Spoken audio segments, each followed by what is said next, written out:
is Western Canada's wrestling radio show. You're going to have fun tonight. Welcome to McGuire on Wrestling. A dazzling wrestling exhibition. Here is Mike McGuire. I love professional wrestling.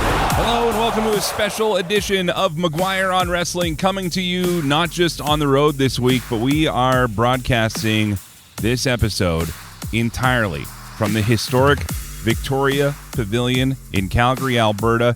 It is the home of Stampede Wrestling. It is the home of Dungeon Wrestling. It is the home and the house that Hart built. Literally, Brett's plaque is out front of the building here when you walk in. It's pretty crazy. They have that for him there from the Canadian Hall of Fame, Walk of Fame thing.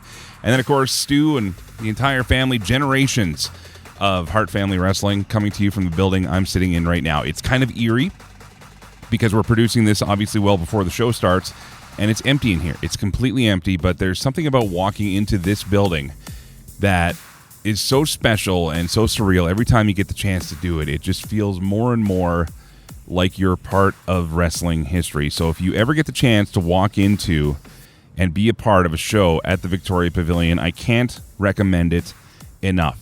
Lady friend and I came up yesterday. We spent a little Valentine's Day together, and of course, what better way to say I love you than dragging her to a wrestling show? So she's going to be here tonight. Mitch and Dimitri are going to be here from the alternate commentary table helping me out with the play-by-play. And they're doing a thing called the Stu Hart Heritage Heavyweight Championship #1 Contenders Tournament. It's the wordiest title for a wrestling show I've ever been a part of. But at the same time, I don't care. The ring truck's going to be showing up soon. They'll be setting that up, so there might be some clanging and banging while we're doing things today. But most of all, it's just about being right in the heart of things, talking about professional wrestling. If you want to support the show, easy ways to do that. CelebrateWrestling.com is where you can find a link to donate by PayPal if you wish to do so. You can also just send us a T-shirt order. We got T-shirts up for the shows, and I know I was saying that we're going to have more shirts coming up. It's been a bit of a week for me, friends. Some of you know what's going on, some of you don't, but the bottom line is that I've been a little busy. Some organizing going on, so we're still going to give you a chance to buy more shirts. I'm just going to go ahead and knock the prices right down, too. We're just going to say that it is what it is until we sell out of the shirts. But you can find those on our Celebrate Wrestling Facebook page. There's 2 pages. There's the radio and podcast page, and then there's the radio and podcast discussion forum. Join them both, follow them both, and that's where you'll find out everything that's going on with this show. If you're listening on the radio, full episodes of this show, unedited, are via podcast form. Again, find Celebrate Wrestling wherever you get your podcasts, and you can also get bonus podcasts like the Alternate Commentary Table, which downloads every Sunday for you, and also Andy Evans and Stephen Bennett checking in with Legends and Champions. They're going to be back with a new show soon, so subscribe to the feed. You automatically get everything always free and always about pro wrestling. I want to thank a couple people, actually, this week that suggested doing a Patreon and for more content. And, that's something that we might examine way, way down the road here. But for now, we just like keeping it free. We love having you here. The biggest way you can support always isn't with your dollars. It's with your downloads. It's with your time. It's with your listening and your interaction, because just like you, we're all wrestling fans. We love talking about this stuff. Coming up this week, a special conversation I had with a guy I'll be hitting the road with next week. Davey Boy Smith Jr., a.k.a. Harry Smith, a.k.a. the British Bulldog. He's going to be on the road with Canadian Wrestling's Elite. I caught up with him before we hit the road together. They're actually already on that tour. I'll be on 3 dates with them in Swift Current, Saskatchewan, Medicine Hat, Alberta, and then back up here in Calgary the following Friday. Also, we're going to check in with Dave Meltzer from the Wrestling Observer and talk about the Wrestling Observer Awards. And, of course, AEW's Grand Slam took place last night, or yesterday morning, wherever you are in the world, but we didn't get to see it officially till last night here in North America. So we'll talk all about that show, give you the results, and a lot more. But let's go ahead and get to some of the biggest stories in the last 7 days. It is the 5 Count. You want to hear that breaking news? Well, it seems like the perfect place to start. The most recent event, of course, AEW's Grand Slam Australia, which took place Saturday morning in North America, Saturday night in Australia. And, of course, a bunch of fans showed up for that one. Results? Not much in the way of gold changing hands. However, there were some interesting storyline progressions. We start off with the opening match of Jon Moxley taking on Konosuke Takeshita. That match going to a time limit draw. So obviously we're going to see that feud continuing. That wouldn't be all we would see of the Death Riders, though, as that show would continue to feature matches like Wheeler Yuta and Marina Shafir taking on Orange Cassidy and Timeless Toni Storm. The loser of that match would lose their hair, and well, That disgusting, greasy hair of Wheeler Yuta will be left here in Sydney, Australia, Tony. in other action, the women's tag team champions, the Babes of Wrath, retained their titles, however, would suffer an attack at the hands of AEW newcomer Lena Cross. That's Lena Cross, Australian independent standout. But oh! Cross then signing herself with Megan Bayne and Penelope Ford, so we'll see where that feud goes. And in the main event for the AEW Championship, Brody King would fall to MJF. Going for the heat seeker. Yes! Looks for it, finds it, covers 1, 2, 3. After the Heat Seeker pile driver, MJF would get the 3 count, only to be confronted by Hangman Adam Page, who had won the number 1 contender spot earlier in the night. So that looks like it's going to be your main event for AEW Revolution. Well, this is a pretty cool story about a real-life wrestling couple coming together to help out some folks. Steve Macklin and Deonna Purrazzo are going to be putting on a special event called Tunnel to the Towers on June the 6th. It's going to be in Rahway, New Jersey, and it raises money for the families of military and first responders. Now, this is an organization that actually spawned after the 9/11 attacks in 2001, and they provide mortgage-free homes to Gold Star and fallen first responder families with children by building specially adapted smart homes for injured veterans and first responders. It'll be a wrestling show, and if you are in the area, tickets go on sale February 19th. The show is called Battle for the Brave, and you can find all the details on the official Instagram at T2T Wrestling. Well, lots of discussion going on about WrestleMania tickets and how reports are saying that tickets aren't going as fast as WWE would like. Last count saw tickets around 32 or 33,000 sold. And of course, this is behind the trend of last year. Some are looking at the repeat venue of Las Vegas, as well as lack of any big moments scheduled to happen just yet, although CM Punk versus Roman Reigns has been announced as one of your main events.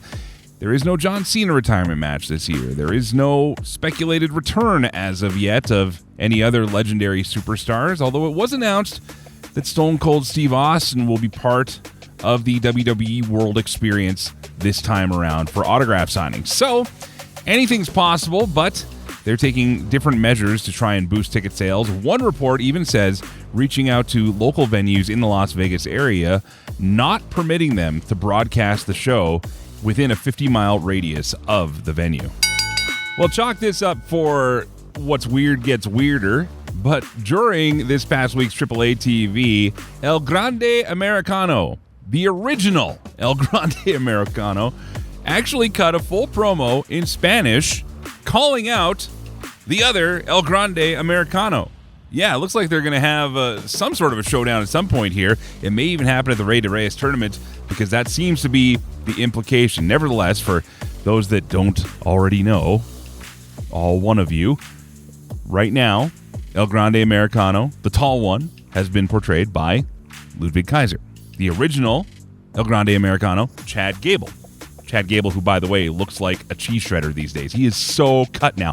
Nevertheless, these two look like they're going to be squaring off, possibly at the Rey de Reyes tournament. Of course, this is all going to be one of those shows where we're looking forward to things like the possible hair for championship match between El Hijo del Vikingo and Dominic Mysterio, the greatest AAA Mega Champion of all time. And if you missed TNA No Surrender, Dave and I were talking about this guy last week or a couple weeks ago, but Action Mike Jackson, at the age of 76, made his return to TNA Wrestling to take on Mance Warner with Steph DeLander. Well, Mance would win the match with some of Steph's help, but again, the story here is Action Mike Jackson, still active at 76 years of age. It was a quick match, but a fun one, and you still got to see the oldest tope ever. Well, still to come on the show, we're going to talk a little bit about the Wrestling Observer Awards that came out this past week. Reader voted, and we'll get some feedback on that, including comments that are coming from other wrestling personalities about the list, and a conversation with Harry Smith, Davey Boy Smith Jr., the British Bulldog.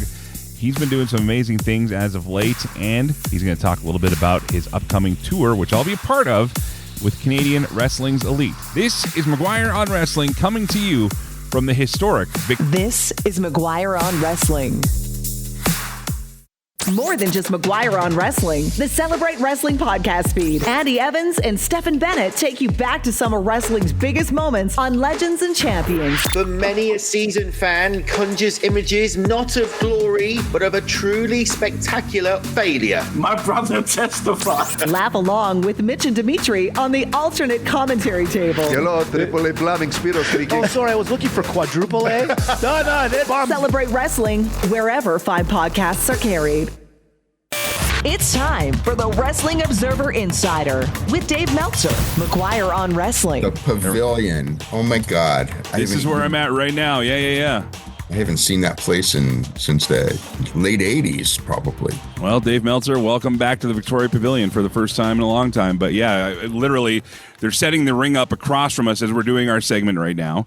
So there's going to be some clanging, there's going to be some banging, but we're still going to talk about what we do here. So first of all, yeah, take it. I wish people could see the smile on your face right now. Like this is pretty exciting, but yeah. Doing a show where you're at the Pavilion. That's like the Pavilion is like that's freaking historic. I mean, I know you go there all the time, but yeah. But you know, the Pavilion is one of the like really historic wrestling buildings in the world.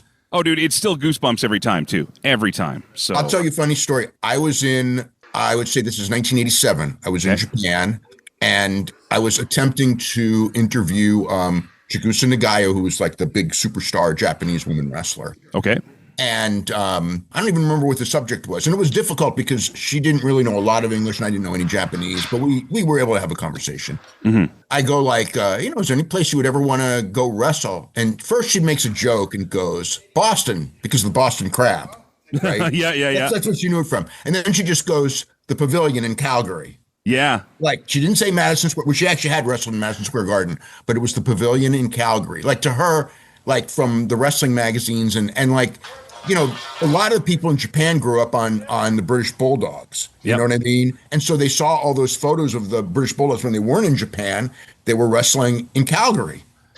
So we had Mike Santana here on our last show. It was literally like 6 days before he was going to be facing for the World Championship again in TNA there. We've had all sorts of wrestlers of all ilks all come and try and get booked on these shows here because they know where it is and they know how special this place is. So, yeah. All right. Well, let's get down to some business here, Dave. Of course, a busy week for you as always, but the Wrestling Observer Awards did come out. And there's been lots of discussion about this. And now, I always say this, we have to say this. These are not Dave Meltzer's personal awards, personal feelings. There is some criticism out there, which we'll get to. But overall, I mean, these are your readers. This is your audience. Do you feel they were pretty much in line with what you see out there in the wrestling world? Or do you think there's maybe some things you dispute? I think that overall, I mean, look, there's always going to be things that I disagreed with. But I understand where they're coming from. When you have that many people voting, you kind of get where they're coming from. But right. I mean, in most cases, I would say I agree with the sentiment. I might have had different people in different places, but the key people who won by a large margin, every single one of them should have won. And that's why they won by a large margin, because they should have won. And I think that overall, I was very impressed because there were people who won that did not, like that I did not cover much. Yeah. There were people who won that do not get a lot of mainstream coverage. It really shows the audience that reads the Observer. They're into wrestling all over the world. They're going to know about your top wrestlers in the small companies. It was a really, the Rookie of the Year one was really good because I didn't expect, like I had people tell me Sarah Yamaoka should win, and it was like, yeah, okay, but she doesn't have a chance, and she did. I mean, for months when it came to the Mystico thing, right? It was like everybody was just like, Mystico has to win. And I go, well, it's like, yeah, I completely agree. There was not even a doubt that he was number one, but can somebody from Mexico win? And it's like, I don't need to win. He won by a landslide. So it was that was kind of the surprising thing for a lot of people. And I'm not against you. You and I have talked about Mystico a few times now because, again, this is not the same guy that we were dealing with 10 years ago when he was having the problems. And there was all the controversy around him after the WWE departure, right? Because there was a time where, you'd go like, is this guy did he get washed up real early? And there was a time where some fans could, maybe he had those moments too, but over the last little while, Mystico's really, really stepped up. So I don't have a problem with that at all. The thing with him is that you have to understand is when he went to WWE the first time. Yeah. I mean, I wrote, and it wasn't just me, everyone who knew Mexico and also knew the United States and WWE culture, we all pretty much were talking about it. And we go like, he's going to fail, and he's going to fail big, and this is why. And there's all kinds of reasons having to do with cultural differences, him lack of understanding certain things, them lack of understanding certain things. It had no chance of making it, even though, he did sell a lot of merchandise, and he actually was like in the WWE video game. Oh, yeah.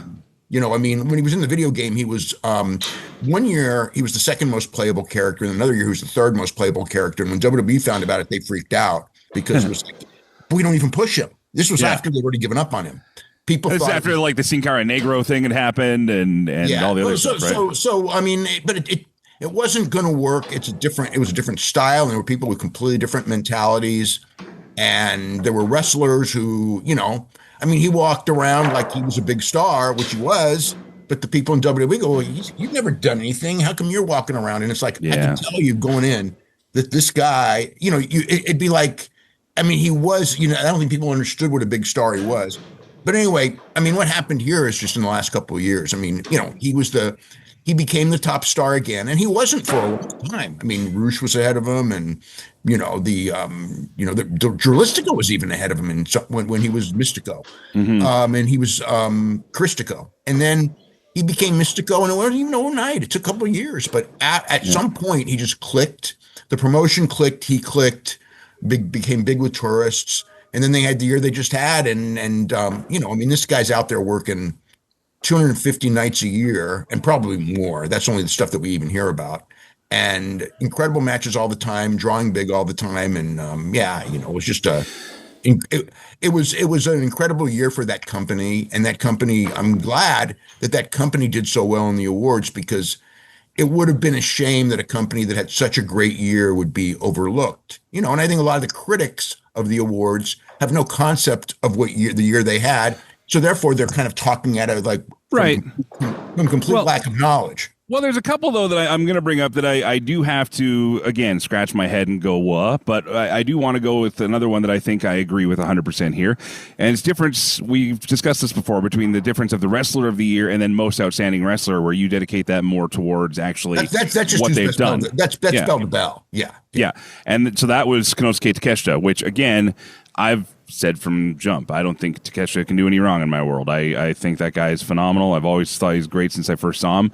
And then another great nod, I think, because this is the pro wrestling business, and a lot of people will judge not just on bell to bell. And frankly, I think this one should even. But that's what the other award's for. The other awards are not just for bell to bell. But what I'm saying, though, is that this is the other one, though. If you talk to any wrestler out there that worries about anything, it's the best draw of the year. And I thought the best box office draw being John Cena. That makes all the sense in the world, obviously. Buddy sold out everything. John Cena, Mystico, and Cody Rhodes were the big three. And I had little doubt on that one. Yeah. So it's funny, right? I think it all depends on how you personally determine what a successful wrestling career can be, right? Because, you can get the rare combination that can do all three, right? But you can have like a best overall wrestler, a best technical, bell-to-bell wrestler, and you can have a best draw. Just like in acting, just like in sports. Exactly. Yeah. In sports, you can have the real marketable players that aren't really the best players, but they're the most famous. For a variety of reasons, but doesn't make them necessarily the best. You're the best players on the field, and you got the players who get the most headlines. Sometimes they're the same. Often they're not.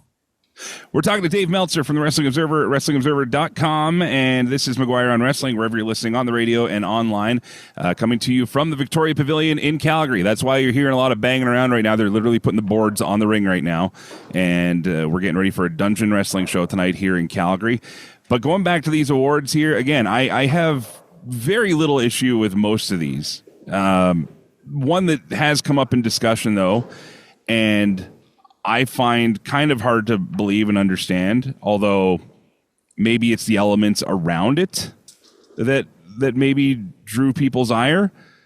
Worst match of the year, John Cena, Cody Rhodes? Yeah, I thought John Cena Cody Rhodes was an average match, maybe a little below average.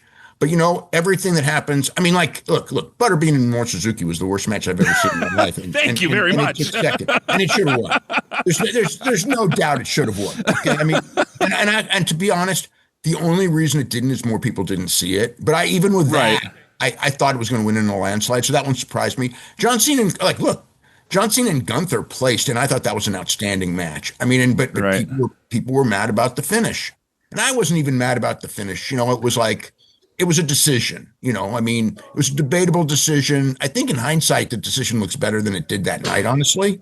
But John Cena, Cody Rhodes, it was a disappointing match for the biggest, the biggest show of the year, the main match and the biggest show of the year. And to be clear, this is the WrestleMania match we're talking about. This wasn't the.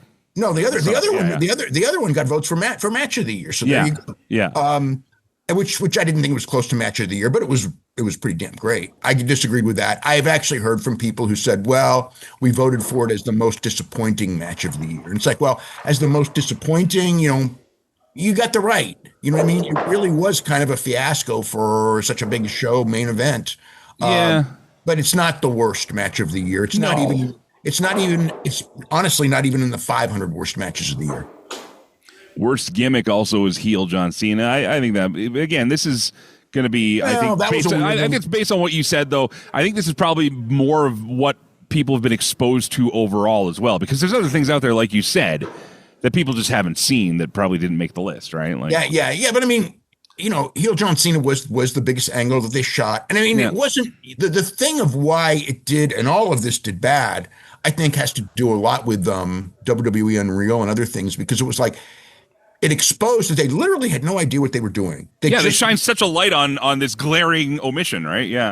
But it's like we're going to turn John Cena heel because nobody expects it. Fine, well and good. But we have no idea where we're going. We have no idea what we're doing. We know we have to turn him back by the end of the year, and we didn't even have an idea how to do that. So just one day he turns back.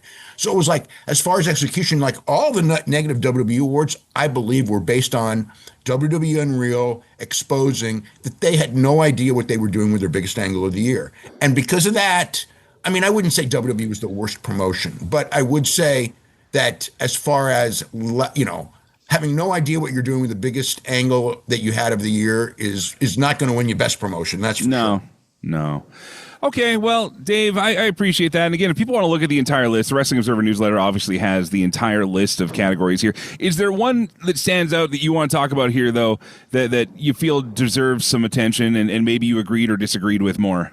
No, not really. I mean, because I like a lot of these, like Most Improved. I mean, Pro Wrestling Illustrated also said the same thing about Harley Cameron. I think that's becoming a complete package. That's becoming a complete package. It's a choice. I mean, Most Overrated. I thought Jade Cargill would win in a landslide, but I mean, Jey Uso got that award, by the way. Yeah. I think that there's a thing with Jey Uso, and I'm not sure, but it's like there's definitely this negativity from people because he's. He gets such a big reaction. It's the weirdest thing, because someone who was at a house show not a house show, but a TV taping brought this up to me just recently and said, like, you go there, every time he's on the screen, everybody boos. Everybody boos. Then he comes out and they all go crazy. And it's like Hulk Hogan in the old days where it's like they pushed him really hard all year and then they kind of scaled back on him and people are kind of like, well, see, he wasn't that good. And I don't know. I mean, I thought that Jey Uso was pushed kind of where he should have been. I mean, I don't think there was anything wrong with pushing him. He had a lot of momentum. They lost the momentum, and maybe they would have lost it anyway. I think there's people who are just like, well, he didn't deserve that push to begin with. And, I mean, that's, overrated is kind of in a lot of ways overpushed. But to me, that's still Jade Cargill. Yeah. Okay. Well, that's fair. And like I said, it's all opinion really at the end of it here.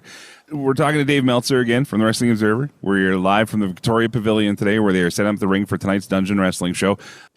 You know me, Dave. I don't like to get into feuds. I don't like to get into people that are naysayers and things like that. But I found this interesting because some people will say that I'm guilty by association by having you on the show here. Eric Bischoff has had some things to say about this. Oh, God, come on. Eric Bischoff doesn't even watch wrestling. He wouldn't even...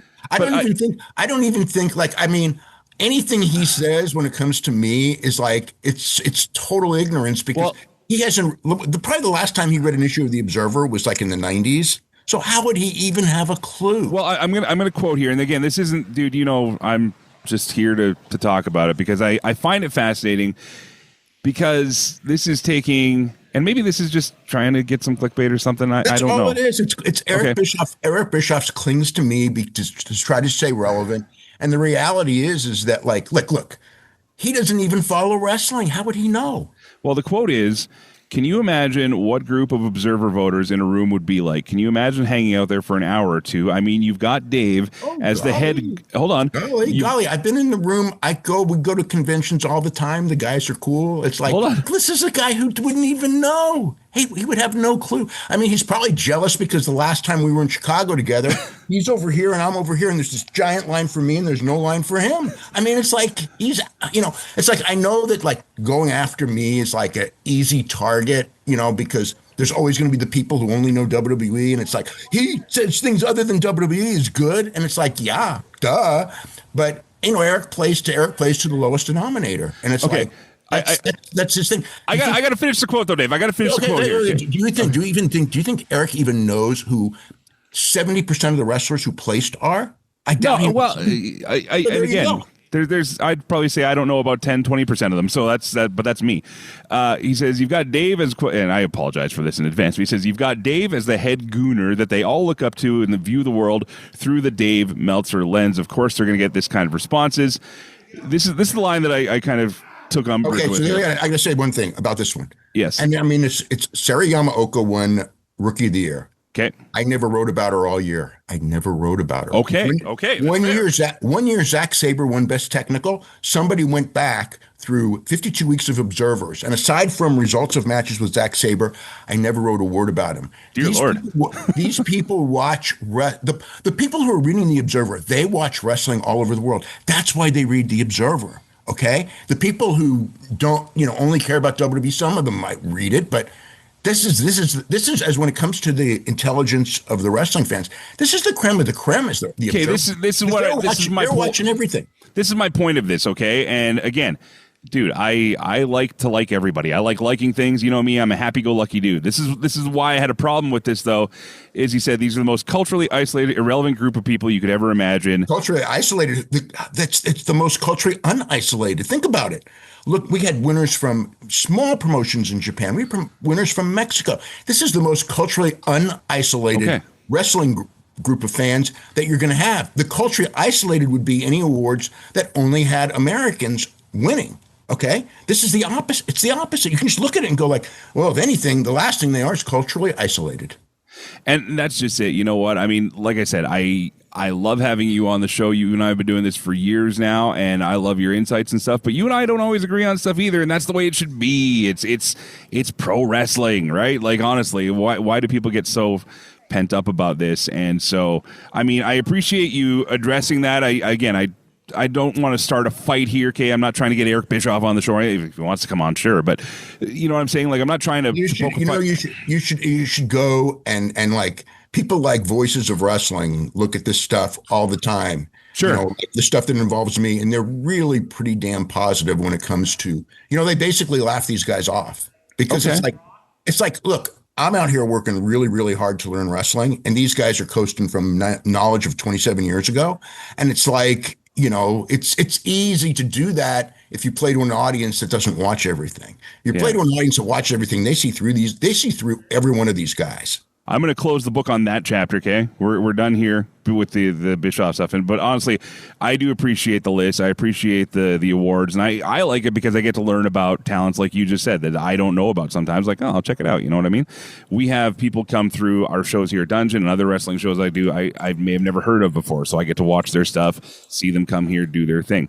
Geez, even guys you do know. Like, I saw Mike Santana live, and I got to tell you, I was blown away compared to seeing him on TV. Like, I enjoy watching him on TV, sure, but seeing him live was a totally different experience. Like, it's all what you expose yourself to, right, when it comes to wrestling, I think.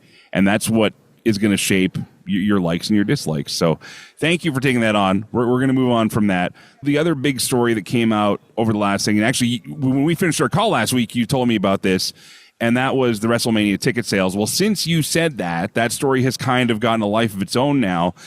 There's stories now about maybe some bars and venues and maybe even movie theaters not being allowed to show WrestleMania in Vegas. Right now, there's a lot of controversy in Vegas because when the tourism brought them in, they brought them in for tourism, okay?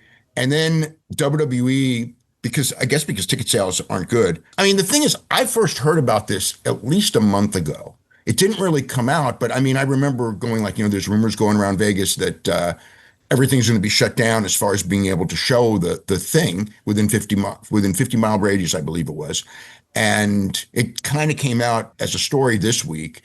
And it's, the tourism board thinks it'll hurt tourism coming in because not everyone that comes to Vegas goes to WrestleMania. Right. But most of them want to watch WrestleMania. But if you're like, we can't even watch it within 50 miles, you're going to go like, we don't really need to come. We can stay home and watch it. And the other thing is the ticket prices, the thing that hurt WrestleMania, the ticket prices were overpriced. That's the reality. If they had sold all the tickets, I would say they're not overpriced, but they didn't. So the ticket price, and the other problem is a cultural thing, which is basically like, Canadians going to Las Vegas is down 23% year over year. Oh yeah. No, the travel thing. Trust me, that's a big story up here right now too. Is that Canadians are finding Canadian things to do, and they're in Vegas. I mean, worldwide travel to Vegas is down 9.2%. But Canadians is 23%. Canadians make up a lot of wrestling fans that come to WrestleMania. So there's a lot of that, and just the hotels are a lot more expensive this year. People went last year. There's a lot of things. They're still going to do good. I mean, they got 38,000 tickets out at this stage. It's not the greatest. They'll have 50,000 in the building. 60, I don't know. If they paper, they can get 60. No one's going to turn down a free ticket to Mania. They'll probably pack the place. But yeah, they had meetings. They're talking about changing up the whole freaking card. And it's like, people don't even know the card. They think like if you do a better card, and it's like, you got your card, even though people don't know the card. They had a card, in January for the whole thing. So there you go. Well, Dave, this has been a fun segment. We got a little fired up there too. It's good.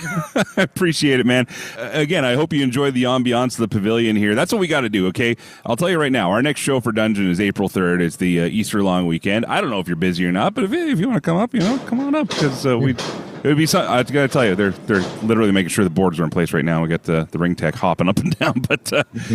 But I'll tell you, man, even doing the show with you from here today, it just feels different. It's a good vibe, and I always appreciate your feedback. Of course, if people want to keep tabs on things like the Wrestling Observer Awards, and if you're a subscriber, you get to be a voter in this as well. That's something to remember. But what else can they check out in the Wrestling Observer newsletter? Yeah, this is like a giant issue, because all the awards, which includes all the winners dating back to 1980, and all the placings and all the different, there's over 40 categories, from MVP from, every region, women's MVP, MMA awards. It's just a whole big list of awards that people vote on every year. And, it's a pretty well-rounded voting group. But yeah, we talk a lot about the WrestleMania stuff. We got talked to a lot of people in Vegas. We got a lot of details about like everything that's going down between matches on the card that may be there and may be changed. Everything on the media stuff, media coverage of AEW with the Brody King stuff. We got a lot on that. A lot on that one.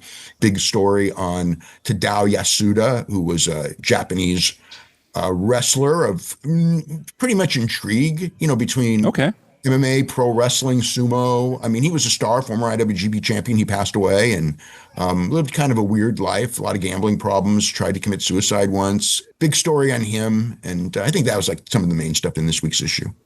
There you have it, Dave Meltzer from the Wrestling Observer, WrestlingObserver.com. Appreciate you, sir. We'll catch up next week. Okay, have a great week. Coming up next as we continue the show from the Victoria Pavilion in Calgary, Alberta, getting ready for Dungeon Wrestling. We talked to a guy who has defended a championship in this very building and now is going across the country with Canadian Wrestling's elite. Harry Smith, a.k.a. Davey Boy Smith Jr., the British Bulldog, is up next. This is McGuire on Wrestling. McGuire on Wrestling, Western Canada's wrestling radio show. Brett the Hitman Hart, how are you, sir? I'm very good. Now spanning BC, Alberta, and Saskatchewan. MVP. It's good to be back with you, Mike. You can hear extended versions of the show, bonus podcasts, and exclusive interviews by following the Celebrate Wrestling podcast feed. Killer Cross. I'm actually enjoying this conversation. Apple Podcasts, Spotify, iHeartRadio, and wherever fine podcasts are downloaded. Just search and subscribe to Celebrate Wrestling. Welcome back to McGuire on Wrestling. From Valentine's Day, which if you're listening to this when the show airs, till March 1st. Wow, that's a big stretch. This man going to be on the road with Canadian Wrestling's Elite. You know him from everywhere. The old friend of the show, returning, ladies and gentlemen, the British Bulldog, Davey Boy Smith Jr. How are you, sir? I'm doing great. Thanks for having me on, Mike. Thanks for coming on, dude. Last time you and I hung out, to this day, one of the most downloaded episodes because you gave us an update as to what happened when your guts basically went kablooey on you. Since then, it's been nothing but go for you. I remember even a month later, I think I was seeing you doing insane workout videos and those crazy crawls and stuff you do. Yeah, that's right. That's correct. And now you're back at it in full gear here. So tell us, first of all, you're feeling great. Things are going well. You're feeling like everything should be where it is. Yeah, well, I'm feeling night and day better compared to the last time when we had spoken at the pavilion there. You know, I just had my appendix removal and diverticulitis. So luckily there's been no flare-ups of that since. So I haven't needed any other hospital visits for that, and I've been keeping an eye on my stomach, and all that's been going great. So since then, I reappeared with All Japan Pro Wrestling. Oh yeah, I want to talk about that. I was on the New Year's Eve event of December 23rd or December 31st, 2023, and then won the All Japan Triple Crown Heavyweight Championship in October of 2024, and I've been pretty much living in Japan for 6 months since then, and it's been going great, and I've been busy, and my the competition there is great. Working hard over there, so I'm in tip-top shape and feel like I'm better than ever, ready to go at it. And I have a break right now, Yasumi in Japanese, which means break, until probably the summertime. So be at the CWE events and 17th anniversary, and right here home in Calgary, February 20th. So I'm very excited about that. When's the last time you did dates back to back like this, or is that the way it is in Japan, where you're just constantly wrestling all the time? Well, the Japanese tours they can be pretty strenuous. The traveling and hard work is something I'm used to, so it's not going to be a huge deal, except for it might be cold in some areas. But prior to when I won the Triple Crown, All Japan had done a tour of North Japan and Sapporo, Hokkaido for, I think it was 11 shows in 12 days. Yeah. And I was traveling every day and hard-hitting shows, and it was cold. So this is not something foreign to me, but it's hard work. But 16 days in a row every day, I think that will maybe making an improvement. And CWE, you get stronger as you go along, and we have a great crew there, so the tour will probably fly by pretty fast. So it'll be exciting. Looking forward to seeing all my Canadian fans as well. Let's talk a little bit more about the time in All Japan. And sure. I know the lineage with your championship reign there, Triple Crown. I mean, this is something that hadn't been done for decades by a foreign wrestler in All Japan. And you went on and got this opportunity to be celebrated as that guy. I was actually going back and watching some of your matches here before we started talking today, and just the presentation, the spirit you have going into these matches. I think it's unlike anything anybody's ever seen on this side of the world. If you haven't seen Davey Boy Smith Jr., Harry Smith wrestle in Japan, you really have to watch these videos because you just seem to turn it on a different level here. Yeah. What's it like for you going there, knowing that you could easily go in and just coast off of who you've been? Yeah, going in there and wanting to be something different. Like you still have the gear, you still have the name, obviously, but I even noticed like the music's different, the presentations. You just seem very much yourself, but very much different when you do those matches there. Does that make sense? Yeah, absolutely. That's a great way of putting it. So the best way I can describe that is, I'm just when I go to All Japan, because when I was a teenager growing up, I always, I was a huge All Japan Pro Wrestling fan. Not fan, but, like when I was a teenager, I would like back in, I'm sure you remember the Trent Walters trading tape days and buying tapes from High Spots and whatever.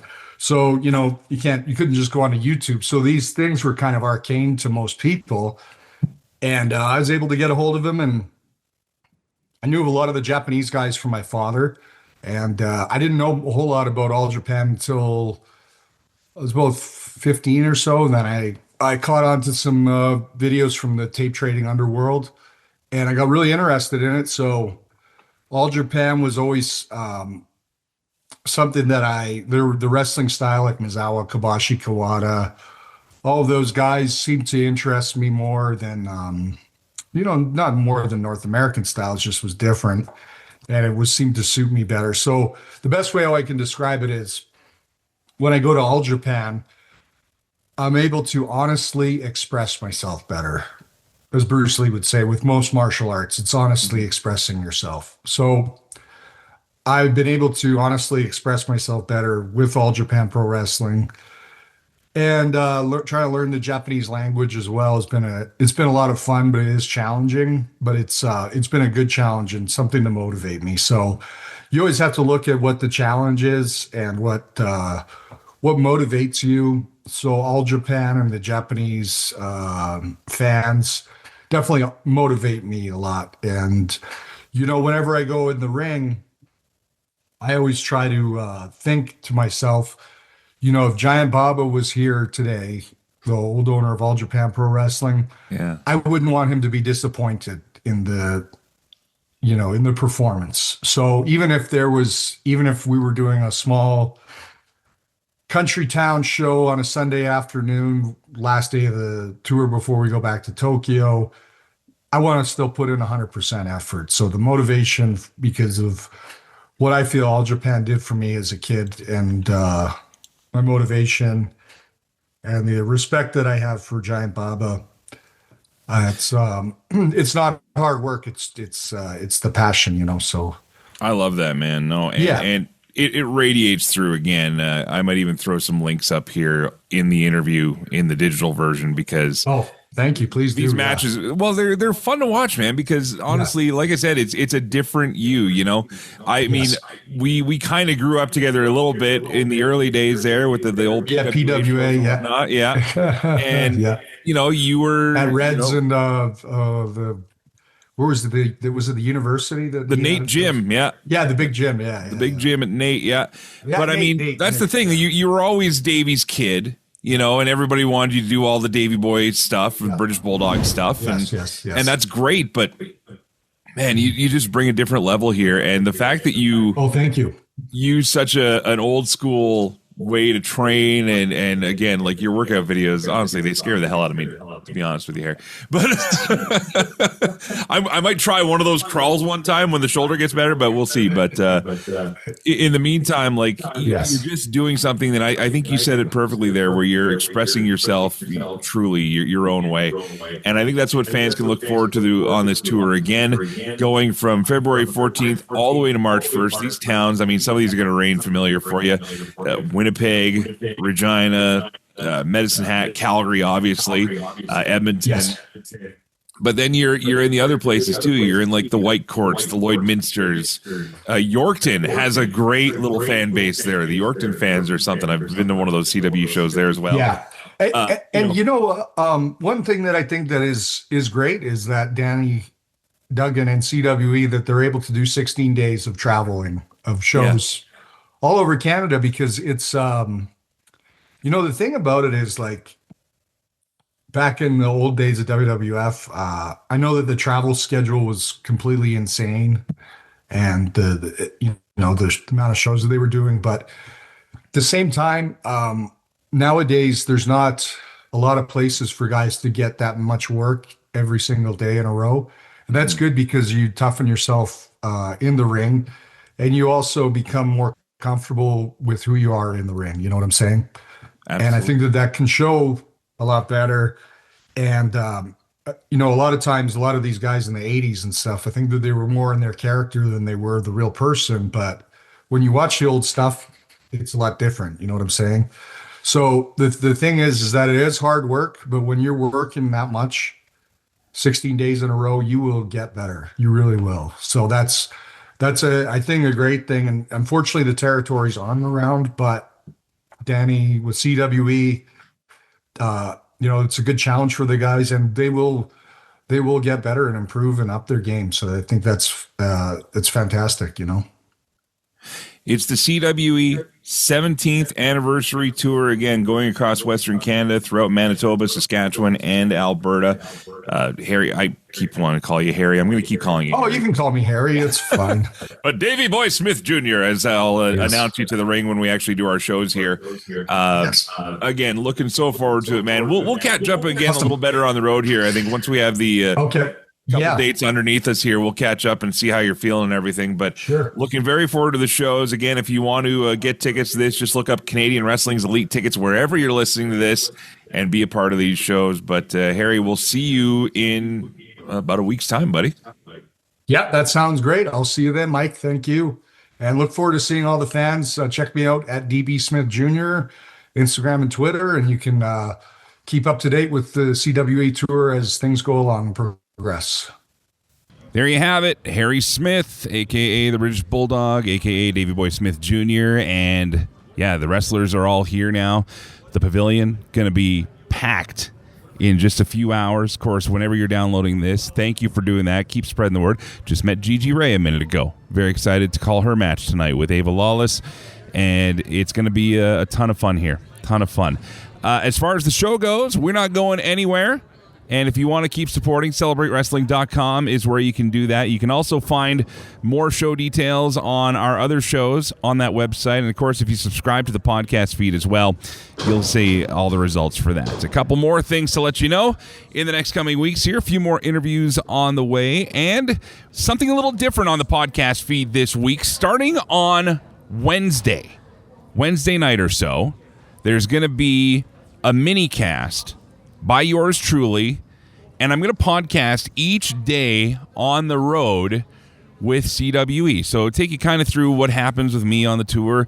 Maybe we grab some guests, talk to some people, some wrestlers, maybe some fun stories from the road, or maybe, frankly, it's uneventful and nothing happens. We're going to be facing a ton of bad weather that's coming through the area.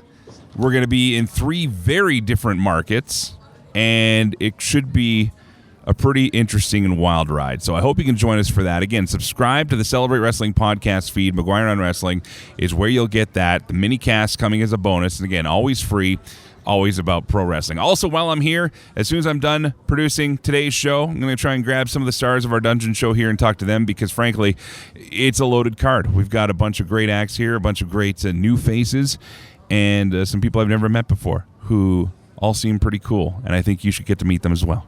If you have any feedback, you are welcome to share it, of course. We're also on Instagram at Celebrate Wrestling, and you can also email me directly, McGuireShow@yahoo.com. That's MCGUIRE show@yahoo.com. I got the Yahoo because my Gmails are all confusing, so it's fine.